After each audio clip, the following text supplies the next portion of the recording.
double bill here of two films that are new films, so I'm going to try and avoid spoilery to them. I'm doing my best here. One's over-the-top science fiction horror movie called Suitable Flesh, and one's a respectable comedy drama called Dumb Money, which is all about the GameStop incident. Now, the reason I'm putting them both together is there's some reason they seem to fit together, a sense of like modern day apocalypse for different reasons, and they both have a sense of humour and a sense of absurdity. And I saw them pretty much one day after the other, and they did seem to have like a weird pairing that worked. It was like they should really put together on a video for some reason.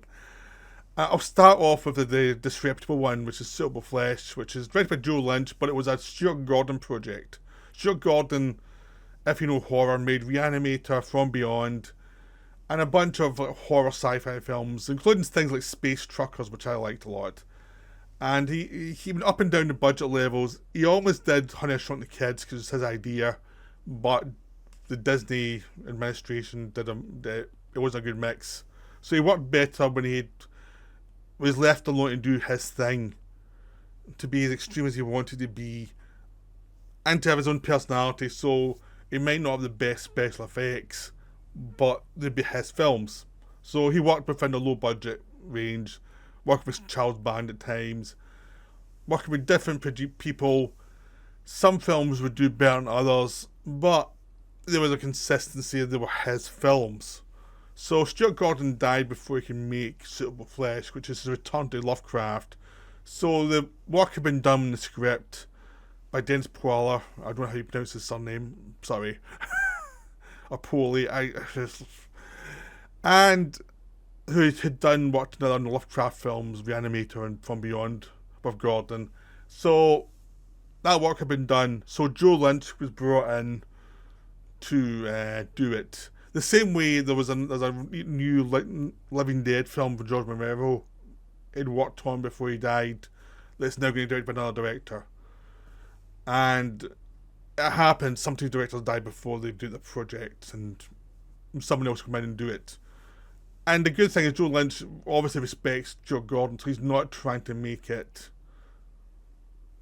totally his project. It's like he respects the style. Like there's going to be some dark humour, which Joe Lynch does anyway, and it can be a bit over the top and soap opera in certain emotional things because it's slightly self-aware, but not in a way that's wink at the audience. It's like, yeah, you go up high and ignore the fact that you know you're going up higher than normal for a modern film.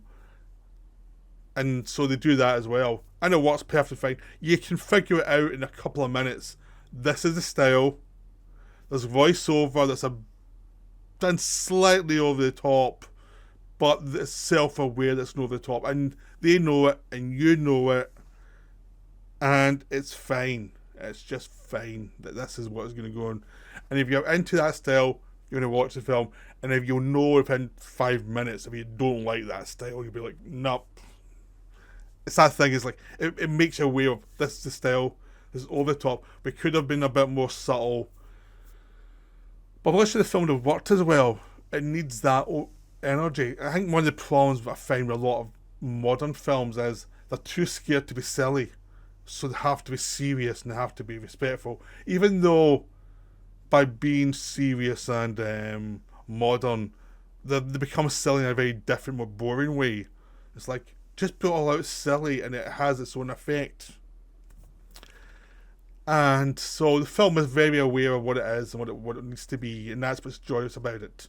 Now Lynch has made other films. He made Mayhem, which I really enjoyed.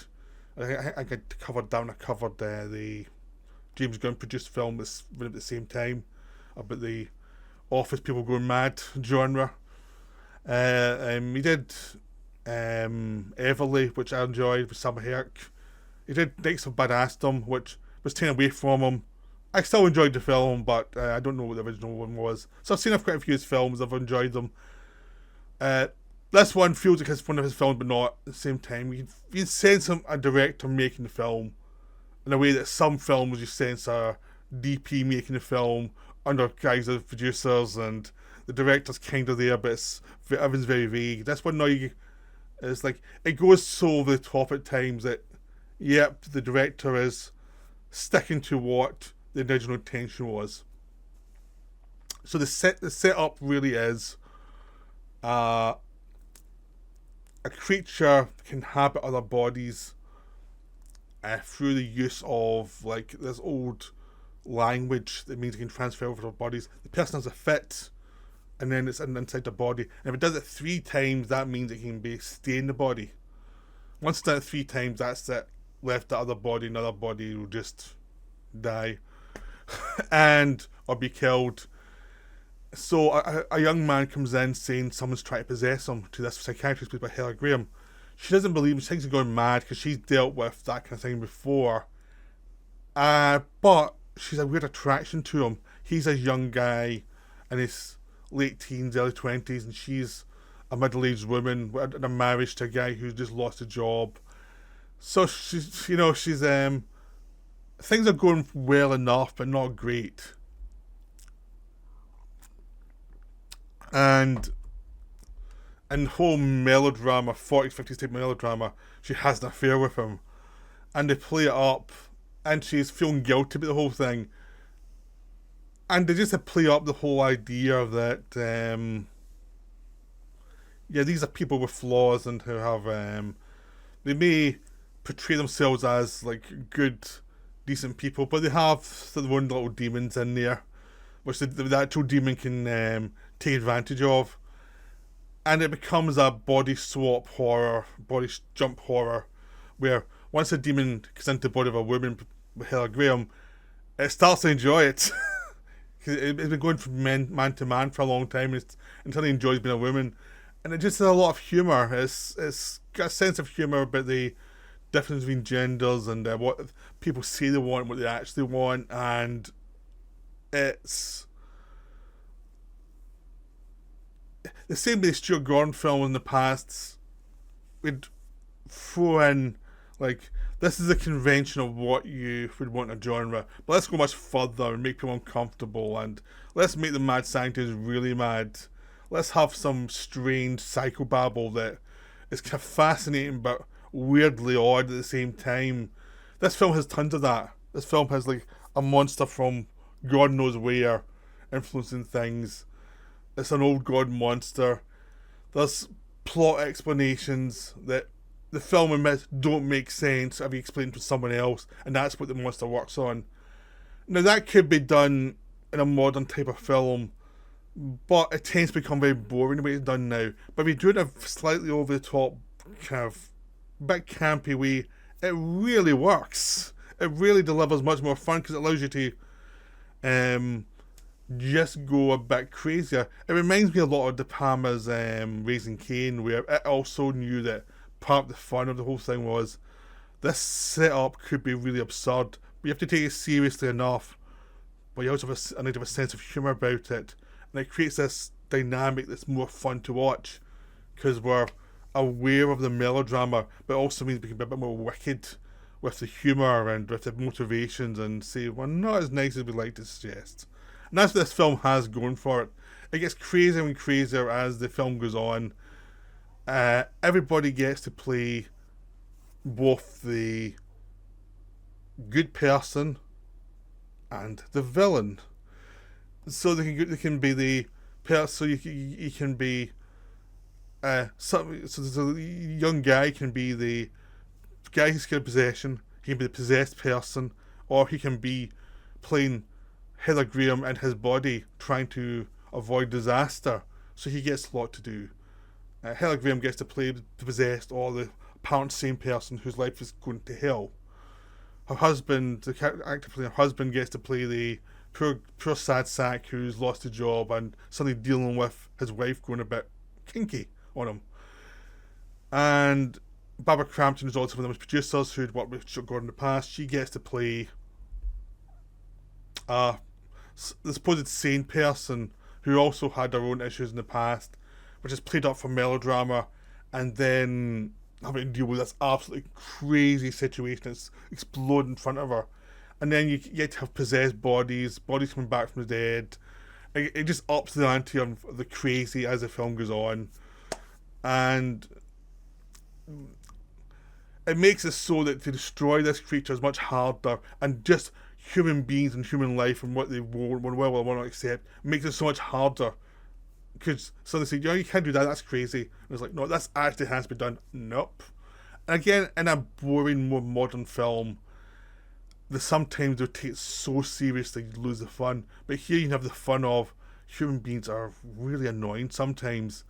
And it's almost like Looney Tunes satire of how annoying people can be and how they will not let something happen due to rules or due to their way of the world. And the frustrations of that kind of thing just become very enjoyable and very absurd and amusing as hell. So the film is just a blast. It plays on the body horrors, but also plays on the fun side of misbehaving. It's a blast. It's really enjoyable. If you get into the style of it, you'll really have good fun. Bruce Davison shows up early as the original possessed person. He has a blast too, being way over the top and creepy and weird. So it's great. The other film's Dumb Money, which is again looks at the a financial crisis caused by people buying GameStop stock when the rich were trying to devalue it to short the stock to make a lot of money. A lot of people decided to rebel against them and actually buy the stock and push it up so that these people would lose a lot of money. And it's just like a David and Goliath story. And but again, this could be really boring. It's really hard to make this kind of subject interesting. They did it in The Big Short by having humour, and this one to do the same thing. Now, the big criticism of it is you have a lot of famous actors playing ordinary people, and that can be viewed as patronising. But in this subject matter, if you cast non-actors or unknowns, you would lack the actual skill that an experienced actor could bring and a weight of what they've played before to a film that kind of needs it. It needs people who can establish characters really quickly, both when they're given dialogue and then establish the character and body language and everything else. And you need the fun vision of experienced actors having fun with these parts. Otherwise, it could feel really serious and really draining. And I think if we did have serious versions of this story with less humour and more drama and more angry political rants, you take away of the fun of this. Because I remember this situation where they're doing this, and it was fun to watch. The fun was watching these rich people panic and watching lots of people make horrible mistakes trying to save their money. And because obviously I was on the side of the people buying stock and annoying these other rich people, I had a lot of fun watching it. That's what the film gets, the fun of this situation. The fun of the situation was the rich people were getting taken to the cleaners. That's what you need. That's why you need experienced actors who can play these kind of parts, who understand that there's drama involved, but there's also a lot of humour. Now, the film is criticised for casting people like Pete Davidson as the brother of the guy who starts the thing, which is played by Paul Dano. But you needed his silliness to help it along. You needed Paul Dano being a bit eccentric to help it along. Like, if you look at the material and the guy who did it, who was Paul Dano's playing, he's slightly less eccentric. He's a bit more... He's eccentric in a YouTube sense, but there's a bit more reality to him. Dano definitely plays him a bit broader. But you need that for the film to get across just a sense of the fun of it all. Like, these people were investing money and they believed in it and they had reasons to hate the fat cats who profited over many disasters, many economic disasters. You need that seriousness. But you also need the fun. You need the fun to be there. You need the fun to get the ideas across. And that's the film has. It understands it. You need that fakery. You need because the enjoyment of the situation is watching people say, to hell with these guys. Now, some people think that, you'll get rich actors playing this, so that goes against the whole attitude of the film. Of all these guys are getting taken to cleaners. Why do you hire rich people to do it? again, because they've experienced in doing that kind of humour that you need. The problem is, when experienced people, unless you're lucky, you tend not to get humour. It tends to be stiffness, and because they haven't learned to work in front of the camera before. And this film would be dead if there was too much seriousness. Just the whole idea was a childish glee in destroying your enemy. That's what it needed. That's what they need actors to do, which means it needed to be a bit fakery, a bit Hollywood fakery. And yeah, you can criticise it, but I just don't think a serious film of this would have worked as well. I think you needed like character, people like Seth Rogen playing the villain who's getting screwed over. You needed, you know, Paul Dano playing the guy who's leading it all. We need other actors who you kind of half recognise playing these other parts, because it needed that skill level and just the ease in front of the camera and the ease to be broader than reality that this film really needs. It also needs a few actors to play it straight, like Shailene Woodley plays it pretty much straight. She has a bit of humour here or there, but she plays it straight, understanding that's the part. You just need experience. And the film just works. It's not the deepest film, but it actually got across the sense of what was going on at the time. Because I do remember I followed this. I had a lot of fun watching this happen.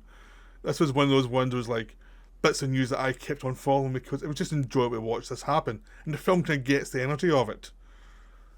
And I think when you look at films, you have to understand the limitations of what's available in talent, what's available on what you can do and what certain people bring to a story, and where you need to go broad and where you need to go subtle. And with subtlety, it tends to create humorlessness at times, or a kind of seriousness of intent that would have gone against the pure silliness of this situation. So that's my thought on Dumb Money. It's really enjoyable. It's a crowd pleaser movie that people seem to either really like or really dislike, and I think it's because of that issue. But I think it worked because I just don't think a serious version would really get across the pure fun of it, the pure showmanship of them saying screw you to these people. That's what the film needed more than anything. That's what the film had. Okay, well, I hope you enjoyed this video.